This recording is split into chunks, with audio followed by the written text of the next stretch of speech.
प्रिय छात्रों नमस्कार। एनसीईआरटी गणित कक्षा 10वीं में आपका स्वागत है।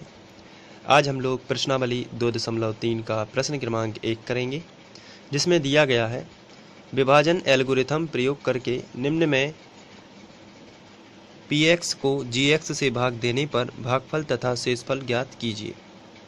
तो हमने पहला क्वेश्चन लिया हुआ है और हमें भाग विधि से इसको हल करना है। तो इसको हल करना बहुत ही सिंपल होता है। यदि आप ध्यान से देखते हैं तो आप पहली ही बार में इसको आसानी से समझ सकते हैं। तो आइए इसको हल करते हैं।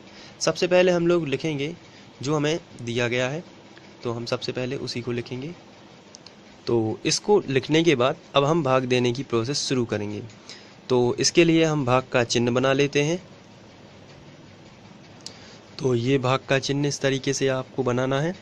इसके बाद जो बड़ी संख्या होती है उसे भाग के चिन्ह के भीतर लिखते हैं, यानी अंदर लिखते हैं, और जो छोटी संख्या होती है उसे इस तरफ लिखते हैं। छोटी संख्या हमेशा भाजक होती है और बड़ी संख्या क्या होती है, भाज्य होती है, इस तरीके के बहुपदों में।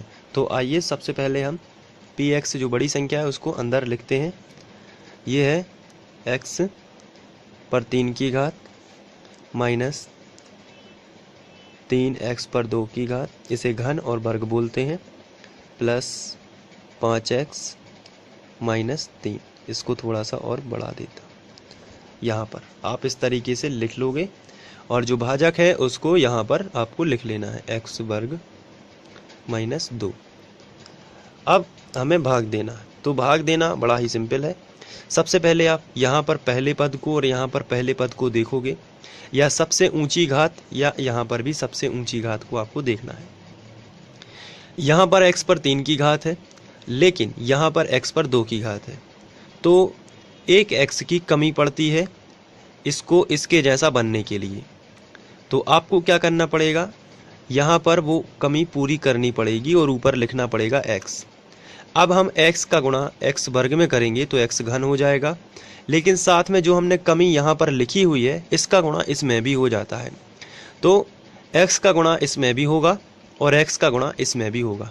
फिर से समझ लीजिए, आपको पहला पद और पहला पद यहाँ ध्यान से देखना है, और दोनों में क्या कमी है उसको ऊपर लिखना है, और उस कमी का गुणा इन दोनों में करना है।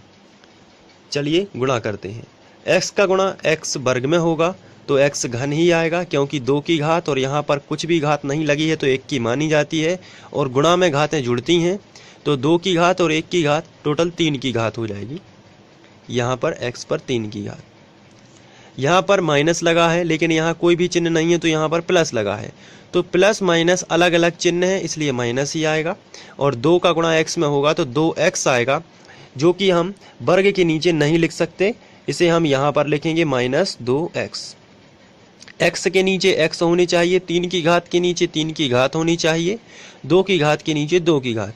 अगर यहाँ पर 2 की घात बन रही होती तो हम यहाँ पर लिखते, लेकिन यहाँ पर 2 का गुणा x में होता है तो 2x ही होगा, तो इसे इस फॉर्मेट में लिखा जाएगा जहाँ x हो। इसके बाद हम यहाँ एक लाइन खींचते हैं।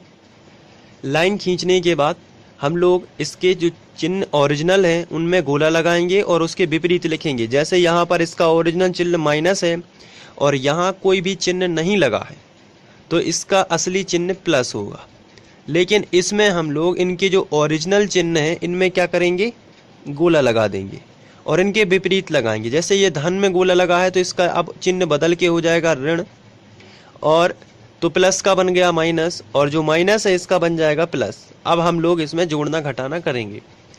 तो यहाँ जो माइनस का x घन है यहाँ कोई भी चिन्ह नहीं लगा है तो ये प्लस का है, तो प्लस माइनस के क्या हो जाएंगे, कैंसिल।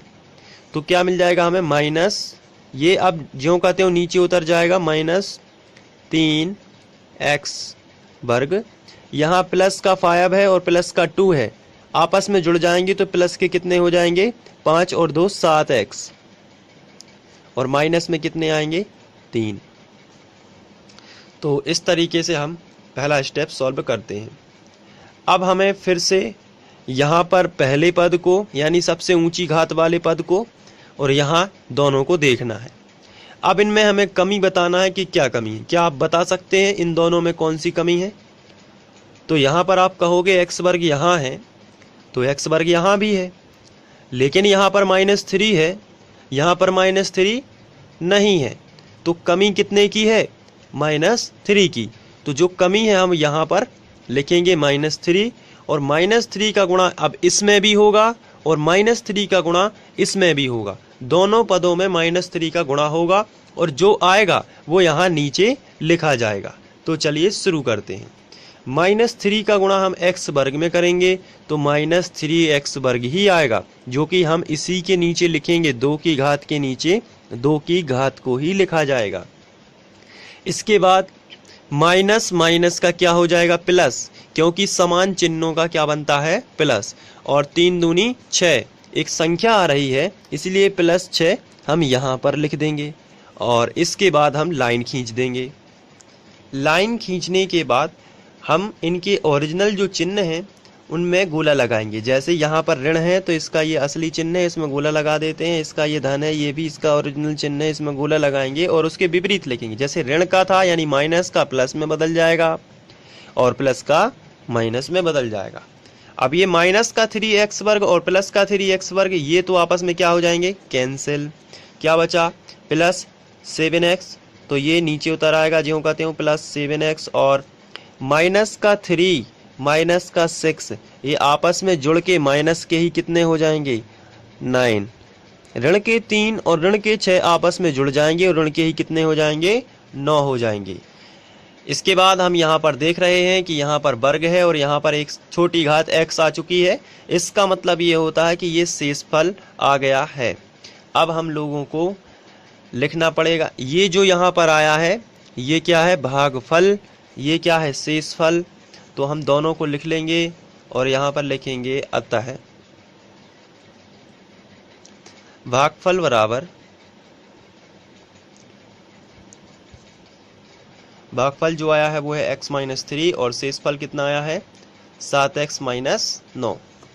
तो इस तरीके से आप इसको सॉल्व कर सकते हैं और ये क्वेश्चन समाप्त होता है। इसके बाद हम लोग सेकंड क्वेश्चन करेंगे नेक्स्ट वीडियो में और उसको भी भाग विधि से ही सॉल्व करना है। तो यदि ये वीडियो आपको पसंद आया है तो आप इसे लाइक करें, शेयर करें, अपने दोस्तों को बताएं और फ्री ऑनलाइन कोचिंग इसी तरह सर्च करते रहें। Thank you.